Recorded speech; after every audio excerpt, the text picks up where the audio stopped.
آئیے کتاب رحمت سورہ الکہف اٹھائیں۔ اللہ تعالیٰ نے ایک واقعہ بیان کیا ہے حضرت موسیٰ اور حضرت خضر علیہ السلام کا، کہ حضرت موسیٰ علیہ السلام عزم مصمم کر کے جب چلے تو اللہ فرماتا ہے کہ ہم نے حضرت موسیٰ علیہ السلام کو جس بندے کی نشانی بتائی تھی وہ بندہ ان کو وہاں مل گیا۔ سفید چادر اوڑے حضرت خضر علیہ السلام وہاں لیٹے ہوئے تھے، تو یہ جا کے ان کے پاس کھڑے ہو گئے کہ حضرت میں آپ کی خدمت میں اس لیے آیا ہوں کہ اللہ نے آپ کو جو خصوصی علم عطا کیے ہیں میں ان کو سیکھنے کی غرض سے آپ کی چوکھٹ پہ آیا ہوں۔ کہا تم میرے ساتھ صبر نہیں کر پاؤ گے، معاملے مشکل ہیں، سفر دشوار ہے، منزل کٹھن ہے، اور میرے معاملات ایسے ہیں کہ تم اعتراض کرو گے اس کے بغیر تم رہ نہیں سکتے۔ حضرت موسیٰ علیہ السلام نے کہا اگر اللہ نے چاہا تو آپ دیکھیں گے میں صبر کروں گا، اور آپ کے کسی حکم کی کسی کام کی میں نافرمانی نہیں کروں گا، کسی کام کا انکار نہیں کروں گا۔ کہا کہ اچھا شرط یہ ہے کہ جو میں کروں اس پر تم اعتراض نہیں کرو گے، سوال نہیں کرو گے، یہاں تک کہ میں خود ہی نہ بتاؤں۔ تو کہا کہ یہ شرط ٹھہری، میں کوئی بات نہیں کروں گا۔ فانطلقا، دونوں چل پڑے، دریا کے پار جانا تھا۔ جو کشتی کا مالک تھا، کشتی بان تھا، وہ حضرت خضر علیہ السلام کو جانتا تھا، تو اس نے کرایہ بھی نہیں لیا، لیکن جب کشتی پر سوار ہوئے تو عصا مار کے حضرت خضر علیہ السلام نے کشتی کا ایک پھٹا توڑ دیا۔ تو بے ساختہ حضرت موسیٰ علیہ السلام نے کہا آپ نے پھٹا توڑ دیا، یہ سارے ڈوب جائیں؟ کہا میں نے کہا تھا نا تم میرے کاموں پہ صبر نہیں کر پاؤ گے۔ تو حضرت موسیٰ کو یاد آیا، کہا میں بھول گیا تھا، اس پر مواخذہ نہ کیجیے۔ پھر دونوں چل پڑے، بچے کھیل رہے تھے، ایک خوبصورت لڑکا وہ بھی بچوں میں کھیل رہا تھا۔ حضرت خضر آگے بڑھے اور اس کی گردن مروڑ دی، اس کو قتل کر دیا۔ صاحب شریعت تھے حضرت موسیٰ علیہ السلام، نہ رہ سکے، پھر بول پڑے ایک جان کو بغیر کسی جان کے بدلے میں قتل کر دیا، اس نے گوایا کیا تھا ہمارا؟ آپ نے بہت ہی جو ہے وہ غلط کام کیا، یہ کام اچھا نہیں کیا آپ نے۔ کہا میں نے کہا نہیں تھا کہ تم میرے ساتھ صبر نہیں کر پاؤ۔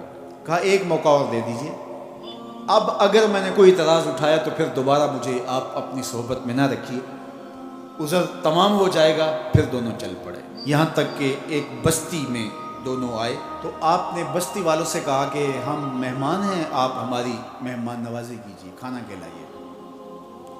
تو انہوں نے انکار کر دیا، کہا کہ ہم تو آپ کو بلایا نہیں ہے، آپ خود آئے ہیں، آپ اپنے کھانے کا خود انتظام کیجیے۔ گزر رہے تھے گلی سے تو ایک دیوار گرنا چاہ رہی تھی، تو جلدی سے اس دیوار کو مرمت کر دیا۔ کہا حضرت ہم اگر چاہتے تو اس پہ اجر لے سکتے تھے، انہوں نے ہمیں کھانا تک نہیں دیا اور ہم ان کی دیواریں سیدھی کر رہے ہیں۔ کہا اب تمہاری میری جدائی ہو گئی، تم نے یہ بھی اعتراض کر دیا۔ تو انہیں یاد آیا کہ اوہو یہ بھی اعتراض ہو گیا، اب میں تمہیں بتاتا ہوں کہ یہ 3 کام میں نے کیوں کیے۔ اللہ اکبر۔ اب سنیے، قرآن ہمیں بتاتا ہے کہ ظاہری علم بھی ہوتا ہے لیکن کوئی باطنی علم بھی ہوتا ہے۔ کہا وہ پہلی بات کشتی والی سنو، یہ 2 مسکین بچوں کی کشتی تھی، ان کے گھر کا چولہا اس کی کمائی سے جلتا تھا۔ دریا کنارے کنارے ایک ظالم بادشاہ رہا تھا جو لوگوں کی کشتیاں چھین رہا تھا، ہم نے تھوڑا سا عیب لگا دیا، وہ ٹوٹی کشتی چھوڑ کے چلا گیا۔ اب وہ تھوڑے سے پیسے لگا کے کشتی مرمت کرا لیں گے، گھر کا چولہا جلتا رہے گا، بتاؤ اچھا کیا یا برا کیا؟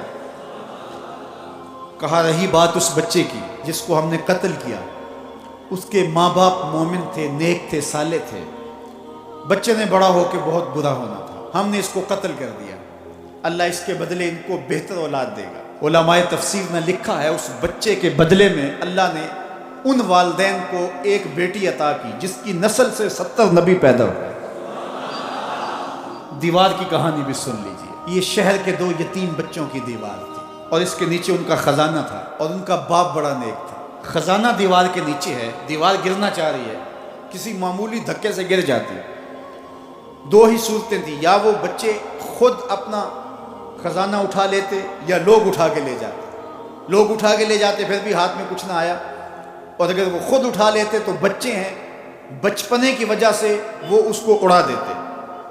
تو ہم نے اس کے اوپر دیوار کھڑی کر دی، جب تک وہ اس قابل نہیں ہو جاتے کہ یہ خزانہ نکال کے اس کو صحیح مصرف پہ لگا سکے، اتنی دیر تک دیوار گرے گی نہیں۔ اللہ اکبر۔ وہ کسی وجہ سے دیوار قائم رہے گی، اور جب وہ اس عمر کو پہنچ جائیں گے جس عمر میں وہ اس خزانے کو سنبھال سکیں گے تو پھر دیوار خود بخود گر جائے گی اور یہ خزانہ نکال کر کے اپنے کام پہ لے آئیں گے۔ میں جب پہلی مرتبہ اس کو جو ہے وہ غور کے ساتھ تلاوت کیا تو مجھے یہ لگا کہ اس کا انطباق پاکستان کے حالات پہ بھی ہو سکتا ہے، اس لیے کہ یہ بھی یتیموں کا سرمایہ ہے۔ کتنے یتیم روتے بلکتے رہ گئے اور ان کے سر سے جو ہے وہ سائے اٹھ گئے اس وطن کے لیے، لیکن میرے مالک نے اس ملک کے خزانوں پر گہرے پہاڑ اور بڑی بڑی دیواریں کھڑی کر دی ہیں۔ جب تک یہ قوم بلوغت تک نہیں پہنچے گی اتنی دیر تک وہ خزانے ظاہر نہیں ہوں گے، اور جب یہ قوم اپنی بلوغت تک پہنچے گی، شعوری بلوغت، فکری بلوغت، علمی بلوغت، اور رب سے جو وعدہ کیا تھا پاکستان کا مطلب کیا، لا الہ الا اللہ، جب اس بلوغت تک یہ پہنچ جائے گی، اس وعدے کی تکمیل ہوگی، پھر رب دیوار ہٹا دے گا اور پاکستان کو اللہ اتنے خزانے دے گا اور پاکستان ایسا مالا مال ہوگا دنیا دیکھنے آئے گی۔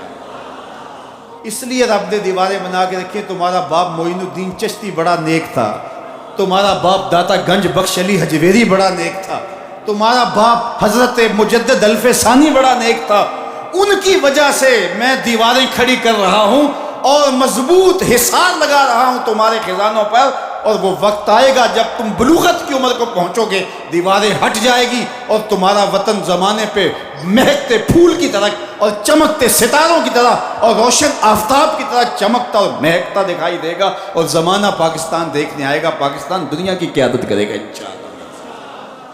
تو کہا یہ تعویل ہے ان باتوں کی جو باتیں میرے رب نے مجھے بتائی، اور یہ میں نے اپنی مرضی سے نہیں کہی، اور جو میں نے کیا اپنی مرضی سے نہیں کیا۔ تو یہ باطنی باتیں ہیں، شاید یہ باطنی باتوں کے جوش میں یہ بات بھی میں کر گیا۔ وہ کیا کسی نے کہا تھا کہ بھری محفل میں ایک راز کی بات کہہ دی، بڑا بے ادب ہوں سزا چاہتا ہوں۔